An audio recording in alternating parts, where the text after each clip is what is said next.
शब्द सुनते ही सबसे पहले हमारे दिमाग में जो आता है वो यही कि क्या होती है कहानी, वही जो हम बचपन से सुनते आते हैं, या फिर वो जो लोगों के मुंह से बयां होते होते कहानी बन जाती है। किसी ने कुछ देखा, वो घटना बन गई, और वो घटना ही ऐसे लोगों के जुबान पे आते आते कहानी बन गई। बचपन में कहानियों का नाम लेते ही हमें सबसे पहले दिमाग में यही आता था कि दादी और नानी या फिर घर के बड़े जब रात को सोने का वक्त हो या फिर बाहर तेज बारिश हो, उनको घेर के बैठ कर हम जो कहानियां सुनते थे उन्हीं की याद आ जाती है। परियों की कहानी, राजकुमार राजकुमारी की कहानी और ऐसे काफी सारी कहानियां जिनको सुनते ही मन करता था कि और सुने और एंजॉय करें। लेकिन मैं थोड़ी अलग थी। मेरी नानी, मेरी दादी, दोनों में जो जो कहानी सुनाई, उनमें से सबसे ज्यादा मेरी नानी मेरी फेवरेट थी, क्योंकि उनके पास बहुत टाइप के स्टोरीज सुनने को मिले। और उनमें से बहुत ज्यादा मुझे जो पसंद था वो था हॉरर स्टोरीज। जी नहीं, आज मैं जो हॉरर स्टोरी आपको सुनाने वाली हूँ वो ना तो मुझे अपनी नानी से सुनी और ना ही मैंने किसी और से सुनी, मतलब अपने घर वालों से। ये कहानी वो कहानी है जिन्हें बयां करना उस इंसान के लिए भी एक तकलीफ बन जाती है जिन्होंने खुद उसे महसूस किया हो। सच तो ये है कि कुछ कहानियां ऐसी होती हैं जिनका कोई साइंटिफिक रीजन नहीं होता। हो सकता है आज के ज़माने में भरोसा करना थोड़ा मुश्किल हो, लेकिन अभी भी हमारी दुनिया में ऐसी कई सारी रहस्य हैं जिनका खुलासा करना करीब नामुमकिन है। ऐसी ही एक कहानी है आज मेरी फ्रेंड दिव्या की। दिव्या दत्ता, जो मेरे साथ क्लास 12 तक बायो साइंस लेकर मेरे ही स्कूल में पढ़ती थी। हम दोनों काफी अच्छे दोस्त थे, मगर वो होता है ना, वक्त के साथ साथ दोस्ती खत्म नहीं होती, लेकिन वक्त और हालात ऐसे हो जाते हैं कि हमें अलग हो जाना पड़ता है। हमारे साथ भी बिल्कुल ऐसा हुआ। दिव्या 12th के बाद डॉक्टरी में पढ़ने के लिए चली गई और मैं बायो साइंस छोड़कर सीधी आ गई आर्ट्स में। इंग्लिश लिटरेचर लेकर पढ़ाई की और आखिर में अब मैं एक टीचर हूँ। जबकि बात मैं कर रही हूँ वो कुछ साल पहले की है। मैंने दोस्तों से सुना था कि दिव्या को डॉक्टरी पास होने के बाद किसी गांव में जाना पड़ा इंटर्नशिप के लिए। बस यही तक सुना था। आजकल होता है ना सोशल मीडिया, वहां से खबर मिल जाती है। लेकिन उसके बाद जो कहानी मेरे सामने आई वो उन सब से हटकर थी। शायद जिससे मेरे होश उड़ा दिए थे।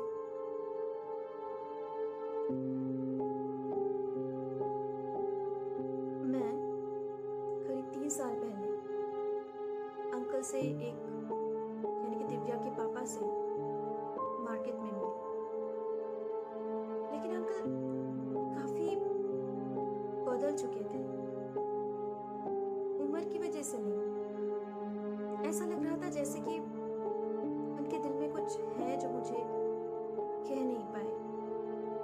हालचाल तो मैंने पूछ लिया, लेकिन मैंने दिव्या के बारे में पूछते ही वो कुछ अजीब सा बिहेव करने लगे, मानो कि उन्हें कहना ही नहीं कि दिव्या कैसी है। बहुत ज्यादा बोलने पर उन्होंने कहा कि बस दिव्या 2 हफ्ते पहले मेंटल असाइलम से घर वापस आई है। ये सुनने के बाद मैं थोड़ी शॉक्ड थी। मैंने कहा ये क्या बात है, क्या वो वहाँ की डॉक्टर है? उन्होंने कहा नहीं, वो वहाँ की डॉक्टर नहीं है, बल्कि वहाँ वो अपने ट्रीटमेंट के लिए गई थी। 2 साल पहले जब वो इंटर्नशिप के लिए गांव के लिए निकली थी, अभयपुर के लिए, उसके अगले ही सुबह उसे मेंटल असाइलम में भर्ती करना पड़ा। सुनने के बाद मैं थोड़ी चौंकी और मैंने कहा कि मैं आज शाम आपके घर आती हूँ, मुझे दिव्या से मिलना है। पहले तो अंकल थोड़ा कतराए, लेकिन बाद में उन्होंने कहा कि ठीक है, मैं आ सकती हूँ। शायद इसमें दिव्या को भी अच्छा लगे, उसे भी नॉर्मल जिंदगी में वापस तो आना ही था। लेकिन शाम को जब मैं दिव्या से मिलने गई तो उस दिव्या के साथ मैं अपनी यादों की दिव्या को मिला ही नहीं पाई। इसलिए नहीं कि अब हमारे लुक्स में डिफरेंस हो गए थे, ऐसा नहीं है, बल्कि इसलिए कि उसका कॉन्फिडेंस लेवल काफी कम हो चुका था। उसकी आंखों में मैंने एक डर देखा, शायद वो डर जो अंकल भी मुझे नहीं दिखाना चाहते थे। मैं उसे पूछना तो नहीं चाहती थी, लेकिन शायद उसने मुझे बोलना मुनासिब समझा। पता नहीं क्यों उसे लगा कि उसकी कहानी मुझे बोलनी चाहिए।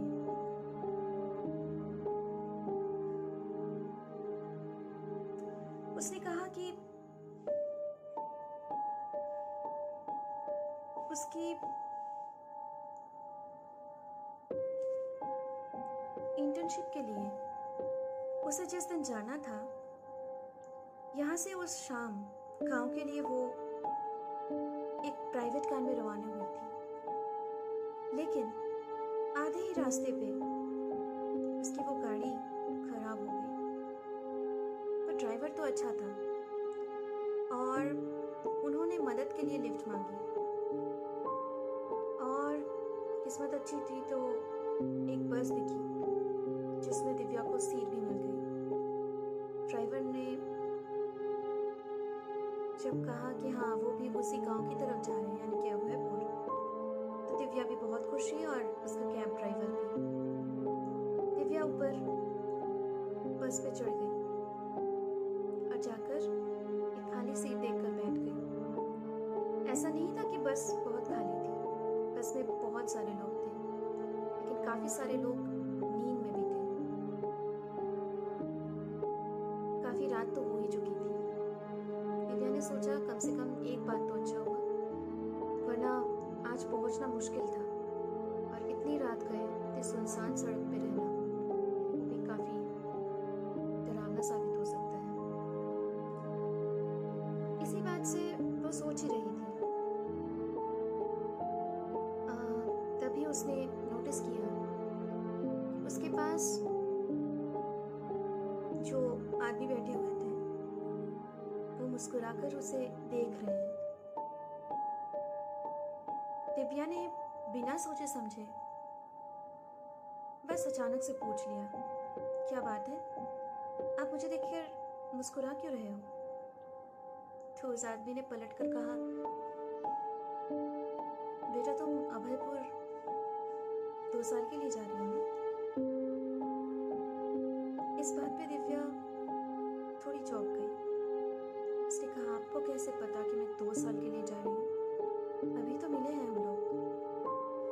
तो जवाब में उस आदमी ने कहा, मुझे तो यहाँ तक पता है कि तुम्हारा नाम दिव्या दत्ता है और तुम वहाँ पे हॉस्पिटल में डॉक्टर बनने के लिए जा रही हो। एक तरफा से अच्छा ही है, हमारे गांव में बिना इलाज के लोग मर जाते हैं, या फिर बहुत सारे हादसे होते हैं जहाँ लोगों का इलाज होना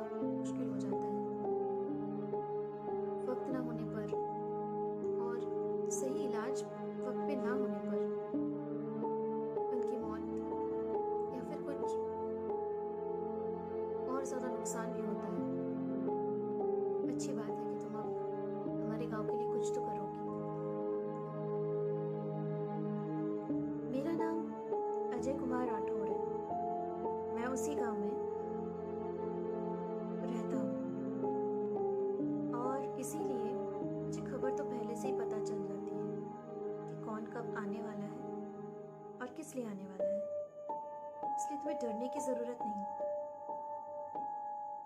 दिव्या की जान में जान आई। वो अब सब कुछ समझ पाई कि कैसे इनको उनके बारे में सब कुछ पता है। दिव्या ने कहा, आपसे मिलकर बहुत अच्छा लगा और ये भी देखकर अच्छा लग रहा है कि मैं जिस गांव पे जा रही हूँ वहाँ के लोग इतने अच्छे दिल के हैं। सिर्फ अपने लिए नहीं, पूरे गांव वालों के लिए सोचते हैं। और शायद वहाँ के लोग ऐसे ही हो तो मुझे और आसानी होगी उनकी मदद करने में। दिव्या की बात सुनकर वो आदमी बोल पड़े। उन्होंने कहा, पता नहीं, 10 साल पहले तो सब ऐसे ही थे, खुश मिजाज, हंसमुख, घुल मिलकर रहने वाले। पर अब तो गांव के लोग भी शायद स्वार्थी हो गए हैं। और मेरा बेटा भी अब 20 साल का हो गया है। अब तक तो वो मुझे भूल भी गया होगा। भूल गया होगा? क्या मतलब? क्या आप 10 साल बाद आज अपने गांव वापस जा रहे हैं? 10 साल बाद अपने बेटे से मिलने वाले हैं? लेकिन आपने तो कहा कि आप वहीं के रहने वाले हो।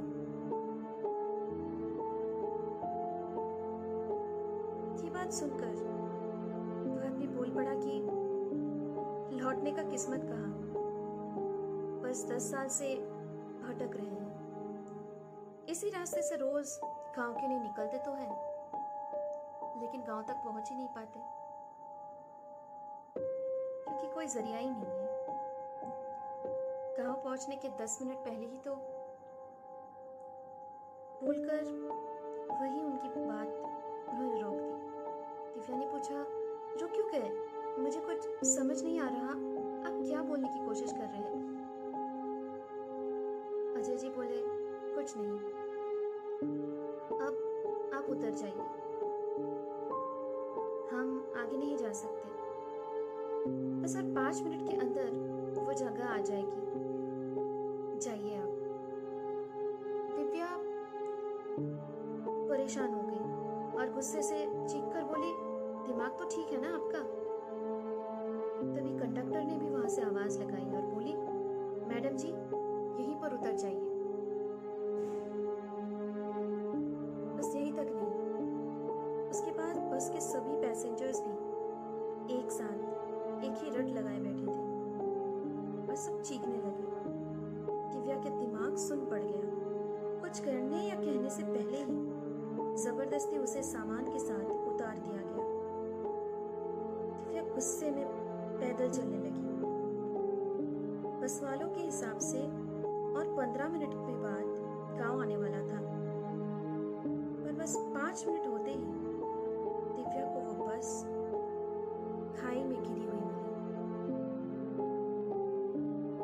और पैसेंजर्स का क्या हाल हुआ होगा ये सोचकर वो बहुत डर गई। दिव्या मदद के लिए नीचे खाई की तरफ देखने लगी।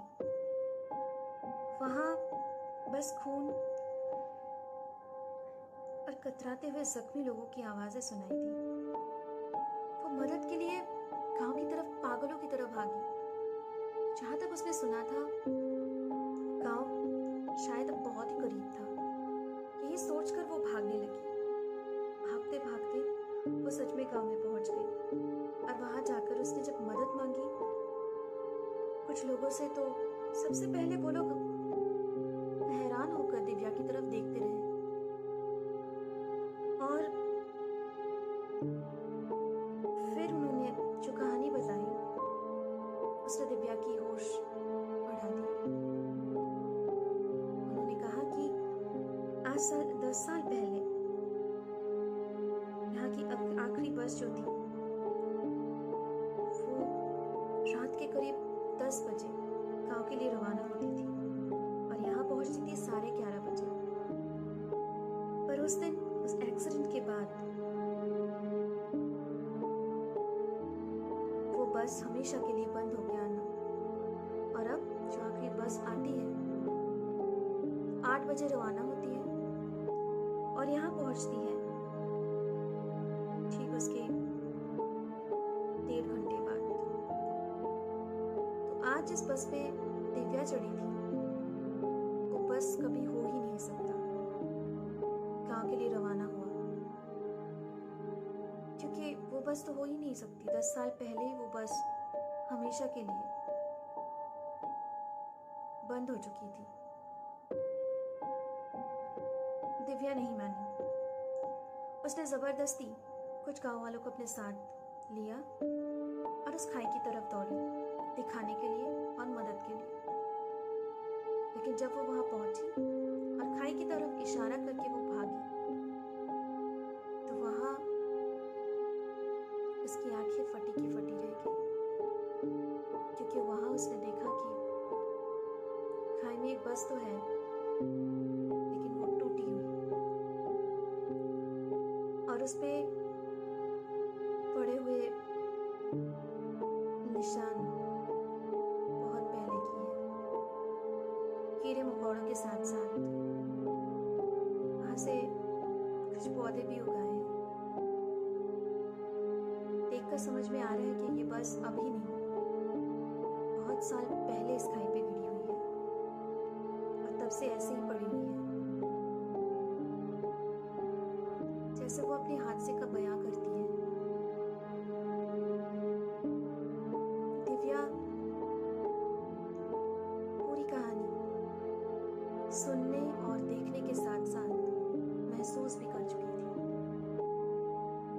सारी कहानियों को एक जगह लाकर जब उसने दिमाग लगाया कि आखिर उसके साथ क्या हुआ, वो लोग फिर कौन थे, पूरे बस में जो पैसेंजर्स थे, वो कंडक्टर थे, वो ड्राइवर थे, सब मरे हुए थे।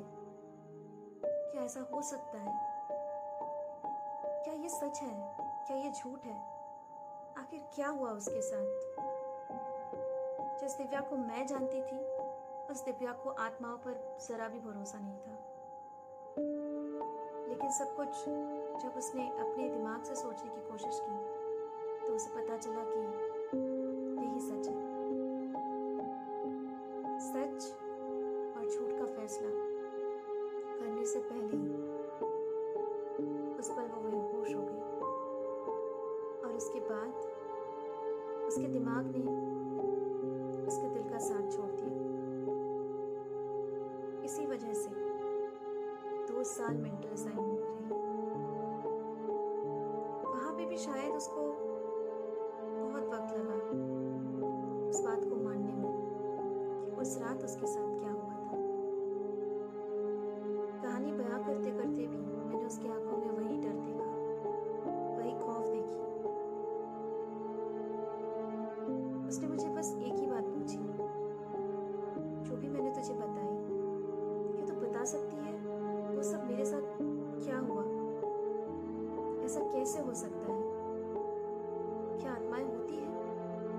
इतना सारा सब कुछ मेरे साथ हुआ, एक पूरी बस, उसके सारे पैसेंजर्स, कंडक्टर, यहाँ तक कि कैब ड्राइवर को भी वो बस दिखी थी। वो बस में मैं चढ़ी हूँ। मैं पूरी आधे रास्ते की जर्नी उस बस में चढ़ के कंप्लीट कर चुकी हूँ। तो बता सकती है ऐसा कैसे हो सकता है? मेरे पास न तब जवाब था उसके सवालों का, न आज है। कुछ कहानियां हमेशा कहानियां नहीं रहती, सवाल बनकर रह जाती है। और जिस सवाल का जवाब शायद देना मुश्किल है। मैं हूँ आपकी विदिशा और यही मेरी हॉरर स्टोरी आपके लिए अब से YouTube चैनल पे। मुझे और सुनने के लिए और नई नई कहानियाँ जानने के लिए सब्सक्राइब करें और ये कहानी पसंद आए तो ज़रूर लाइक करें। कुछ सुझाव हो या फिर आपके पास भी कुछ कहानियाँ हो जो आप मेरे ज़रिए लोगों तक पहुँचाना चाहते हैं, तो ज़रूर कमेंट बॉक्स पे कमेंट कीजिए। Thank you so much. ज़रूर बताइएगा कि आपको मेरे कहानी बोलने का अंदाज़ कैसे लगा।